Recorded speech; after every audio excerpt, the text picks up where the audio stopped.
আগামী ২৬ এপ্রিল ভারতের লোকসভা নির্বাচনের দ্বিতীয় দফার ভোট গ্রহণ অনুষ্ঠিত হবে। এ ভোটে ১৩ রাজ্যে মোট ১,১৯৮ জন প্রার্থী প্রতিদ্বন্দ্বিতা করছেন। তবে এই নির্বাচনে নজর কেড়েছেন বেশ কয়েকজন কোটিপতি প্রার্থী।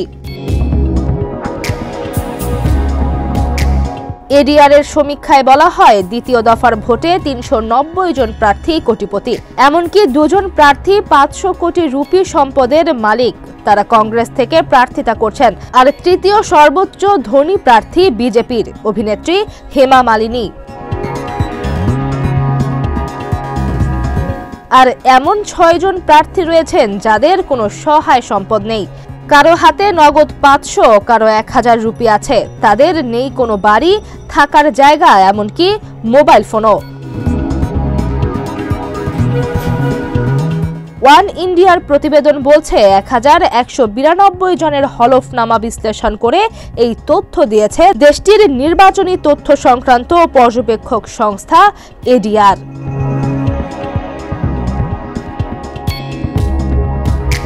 দলের ভিত্তিতে বিজেপি প্রার্থীদের ৯৩%, কংগ্রেস প্রার্থীদের ৯১%, সিপিআই প্রার্থীদের ৬৭% আর ৪০% সিপিআই প্রার্থীদের ১ কোটি রুপির বেশি সম্পদ রয়েছে।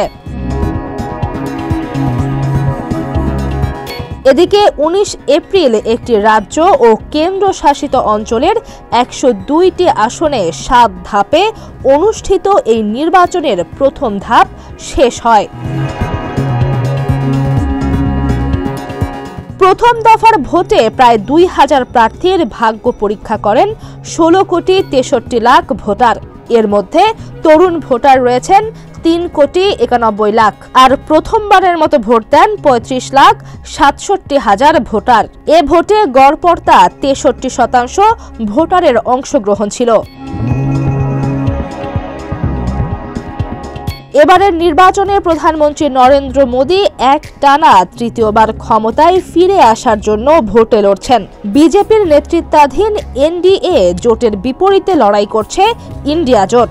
কংগ্রেস সহ ২ ডজনেরও বেশি বিরোধী দল এই জোটে রয়েছে। ৭ ধাপের সব নির্বাচন শেষে ফলাফল পাওয়া যাবে আগামী ৪ জুন। বিশ্লেষকরা বলছেন, এই নির্বাচনকে ভারতের ইতিহাসে সবচেয়ে তাৎপর্যপূর্ণ নির্বাচন হিসেবে দেখা হচ্ছে, কারণ এটি মোদির রাজনৈতিক আধিপত্যের সীমা পরীক্ষা করবে। নির্বাচনে জিতলে জওহরলাল নেহরুর পর মোদি হবেন দ্বিতীয় ভারতীয় নেতা, যিনি তৃতীয় মেয়াদে ক্ষমতায় আসবেন।